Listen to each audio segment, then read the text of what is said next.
दोस्तों ऐसा लग रहा है डोनाल्ड ट्रंप के ऊपर फिर से एक और शायद एक अटैक हुआ है। व्हाइट हाउस कॉरेस्पॉन्डेंट डिनर 2026 के अंदर जो कि 25 अप्रैल 2026 वॉशिंगटन के अंदर हो रहा था।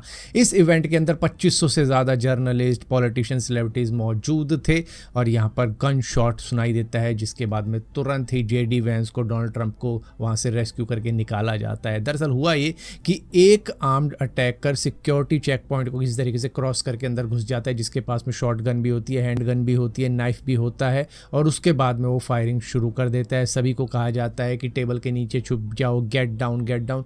इस तरीके से सिचुएशन कियोस में बदल जाती है, भागा दौड़ी, वहाँ पर पैनिक क्रिएट हो जाता है। वहाँ पर तुरंत हटाया जाता है डोनाल्ड ट्रंप को, इसी के साथ साथ JD वैंस को और बाकी जो भी ऑफिशियल्स होते हैं उनको किसी तरीके से निकाला जाता है। किसी को भी इंजरी नहीं होती, कोई भी सिविलियन को कोई भी नुकसान नहीं होता है। हालांकि यहाँ पर उस अटैकर को तुरंत ही अरेस्ट कर लिया जाता है, कुछ भी ज़्यादा वो डैमेज नहीं पहुंचा पाता है। तो यहाँ सिक्योरिटी उसको फायरिंग के तुरंत बाद ही पकड़ लेती है, मतलब कि ऐसी हो जाती है सिचुएशन कि वो भाग भी नहीं पाता और इस वक्त में उसकी इंटेरोगेशन चल रही है। दोस्तों राघव चड्ढा के एक रात के अंदर ही 1 मिलियन जो फॉलोअर्स थे इंस्टाग्राम पर वो जा चुके हैं। दरअसल इन्होंने बीजेपी ज्वाइन कर ली है। इनके बीजेपी ज्वाइन करने से पहले 14.6 मिलियन फॉलोअर्स थे और जैसे ही न्यूज़ आई कि इन्होंने बीजेपी ज्वाइन कर ली है, इनके फॉलोअर 13.5 मिलियन के आसपास जा चुके हैं। दरअसल आप पार्टी के अंदर कुछ ना कुछ इनका चल रहा था, जिसके बाद में पार्लियामेंट के अंदर आप पार्टी ने ये डिसाइड किया कि इनकी जो डिप्टी लीडर की पोस्ट है वो इनसे छीन ली जाए और इसी के साथ साथ जितना टाइम ये बोलते हैं स्पीकर साहब से ये कह के कि भैया इनको कम टाइम मिले,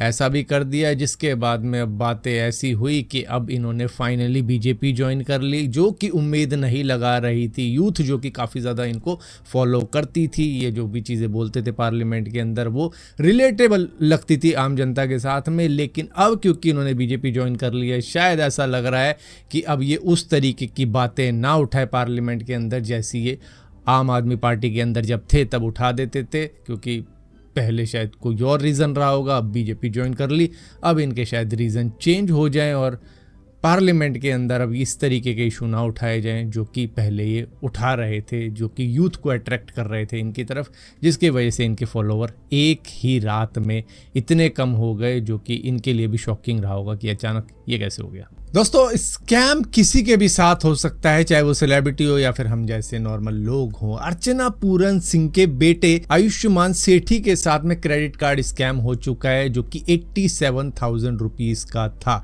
ये इन्होंने अपने व्लॉग के अंदर ही बताया कि किस तरीके से इनके साथ में ये स्कैम हो गया। My credit card got swiped 87,000 rupees. Just cancel that. Call up the credit card company. I did a 7-day trial. They took all the money for the year. 87,000. Cancel it. दरअसल कुछ 7 दिन का trial वगैरह था एक website के ऊपर, जिसको मेंशन नहीं किया गया है। होता क्या है कि हमको भी कई सारे ऐसे ऑफर मिलते रहते हैं कि भैया 0 रुपीज के अंदर आपको इस चीज का सब्सक्रिप्शन मिलेगा, 7 डेज का ट्रायल मिलेगा, 3 दिन का ट्रायल मिलेगा, उसके बाद में आपकी मंथली पे इतनी रहेगी। वो होता है, कई जगह पे होता है, तो हम कर देते हैं उसको एक्टिवेट। तो यहाँ पर इनके बेटे ने भी यही सेम चीज़ करी थी, जहाँ पर इनको लगा होगा कि भैया 1 रुपया लगना नहीं है, मैं 7 दिन का ट्रायल ले लूँगा, उसके बाद में कैंसिल कर दूंगा। लेकिन जैसे ही इन्होंने उसको एक्टिवेट किया, अपने क्रेडिट कार्ड की डिटेल डाली, 3 दिन बाद में इनके 87,000 रुपीज़ काट लिए गए इनके क्रेडिट कार्ड से, इनकी परमिशन के बिना।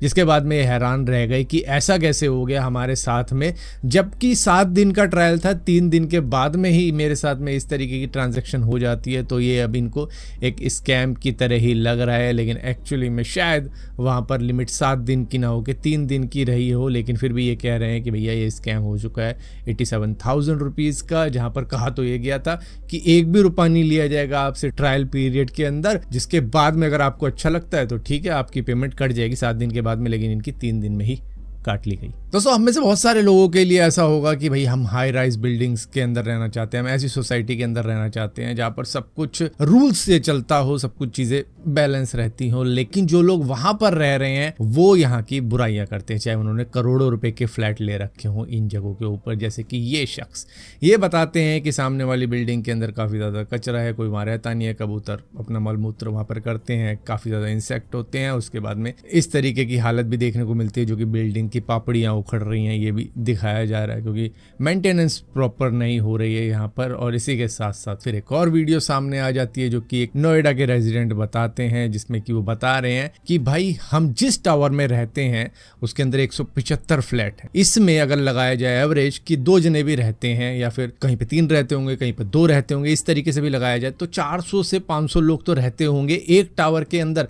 उसके अंदर 2 लिफ्ट दे रखी है, जिसमें से सिर्फ एक लिफ्ट 12 घंटे काम करती है और एक कभी चलती है, एक कभी नहीं चलती। इस तरीके की सिचुएशन है जहां पर ये इस चीज को बता रहे हैं कि एक तरीके से मॉडर्न चाल है। चाल के अंदर पानी के लिए लाइन लगती है कि मतलब हमने हेरा फेरी में देखा है किस तरीके से वो पानी के लिए लाइन लगाते हैं या फिर टॉयलेट जाने के लिए लाइन लगाते हैं। उस तरीके की चीज़ें हमने देखी है मूवीज़ के अंदर या कुछ फनी वीडियोस के अंदर, इस तरीके की चीज़ें देखने को मिल जाती है कि वहाँ पर इस तरीके की सिचुएशन होती है। लेकिन यहाँ पर लिफ्ट के अंदर लाइन लगानी पड़ती है। 175 फ्लैट हैं और 26, 27 या 30 फ्लोर होंगे जहाँ पर लोगों को ऊपर नीचे जाना पड़ता होगा। और वहाँ पर आप सोच के देखो, किसी का फ्लोर बीच में है तो ऊपर वाला वहाँ से बटन दबा रहा है, नीचे वाला नीचे से बटन दबा रहा है और बीच वाला बस ऐसे ही। तो ये देख लीजिए लग्जरी चॉल्स हैं, ठीक है। बस यहाँ पे क्या होता है, जैसे मुंबई या बेंगलोर जैसे चौल होते हैं, वहाँ पे लाइनें लगानी पड़ती हैं पानी वानी के लिए। यहाँ पर लाइन बस 2 ही कंडीशन में लगती है, या तो यहाँ पे भंडारा वगैरह हो रहा हो या डेली सुबह लगती है लिफ्ट के लिए। देखिए एक टावर में जो है लगभग 175 फ्लैट हैं और 175 फ्लैट पे मात्र 2 लिफ्ट हैं, ठीक है। तो लगभग 350-400 आदमी मिनिमम एक टावर में रहता है और उसमें सिर्फ 2 लिफ्ट हैं। उसमें से भी एक लिफ्ट जो है काम करती है 12 घंटे, बाकी दूसरी शायद कर लेती है, कभी वो ओवर टाइम करती है, कभी वो ओवर टाइम करती है, मतलब एक लिफ्ट करीब खराब ही रहती है। कल दोस्तों अभी हम हाउसिंग सोसाइटी की बात कर रहे थे और देखो कर्नाटका से क्या न्यूज़ सामने निकल कर आती है कि भैया रेसिज्म सिर्फ स्किन को लेकर ही नहीं होता है, फ्लैटों को लेके भी होता है कि किसका 3 BHK है, किसका 2 BHK है या किसका 1 BHK है। दरअसल कर्नाटका के एक हाउसिंग सोसाइटी के अंदर 1 BHK और 1 RK यानी कि 1 रूम किचन वाला जो सेट होता है, उन लोगों को जिम का एक्सेस और स्विमिंग पूल का एक्सेस देने से मना कर दिया गया, जबकि मेंटेनेंस सबसे ली जाती है, सेम ली जाती है, लेकिन फैसिलिटी का जो एक्सेस है सिर्फ वो उन्हीं को मिलेगा जो कि 2 BHK वाले हैं, 3 BHK वाले हैं। और 1 BHK वाले के साथ में रेसिज्म किया जा रहा है कि उसको स्विमिंग पूल में जाने के लिए मना कर दिया, उनको जिम में जाने से मना कर दिया। अब यहाँ पर कई सारे लोग बोलेंगे ये जो एमेनिटीज होती है इसकी अलग अलग मेंबरशिप लेनी पड़ती है, साइज के अकॉर्डिंग भी रूल रहते हैं, सेपरेट मेंबरशिप भी लेने का ऑप्शन होता है। लेकिन वहाँ पर ये चीज़ें भी नहीं थी कि भैया 1 BHK वाले को मेंबरशिप लेने तक का अधिकार नहीं है, इस तरीके की चीज़ें थी। हालांकि रेडिट के ऊपर ये जो पोस्ट डाली गई है उसके अंदर कौन सी सोसाइटी थी उसका नाम नहीं लिया गया, वरना अच्छे तरीके से मालूम चल जाता कि कैसे क्या हो रहा है। दोस्तों बर्थडे केक तो आपने भी काटा होगा और हो सकता है किसी ने आपके मुंह पर केक लगा भी दिया हो, लेकिन क्या इस बात से आप गुस्सा हुए होंगे? क्योंकि बुलंदशहर के अंदर एक शख्स का बर्थडे था और वहां पर जब उसके मुंह के ऊपर उसी के दोस्तों ने केक लगाया तो उसने लड़ाई में अपने उन 3 दोस्तों को गोली मार दी। जहां पर बुलंदशहर का एक जिम है खुरज के अंदर, यहां पर सैटरडे नाइट को ये इंसिडेंट हुआ है। लड़का अपना बर्थडे सेलिब्रेट कर रहा था, उसके दोस्त भी उसी के साथ थे और उसके बाद में एक दोस्त ने उसके मुंह पर केक लगा दिया और केक लगाने के बाद में ये बात बहस पे छिड़ गई। उसके बाद में बहस से झगड़ा हो गया, झगड़ा शांत हो गया, वो लड़का बाहर चला गया और उसके बाद में वो गन लेके आया अपने साथ में और गन लेके आने के बाद में उसने उन लड़कों के ऊपर गोलियां चला दी जो कि उसकी पार्टी के अंदर शामिल थे। उसके मुंह पर केक लगाया था और उसके बाद में तीनों ही जब हॉस्पिटल लेके गए तो वहाँ पर ब्रॉड डेड डिक्लेयर किए गए थे। तो यहाँ पर ऐसा भी हो सकता है, किसी ने इमेजिन नहीं किया होगा कि बर्थडे बॉय के मुंह पे अगर केक लगा दिया तो वो इतना खफा भी हो सकता है, इतना गुस्सा भी हो सकता है कि अपने बर्थडे के दिन ही 3 लोगों की जान ले ले।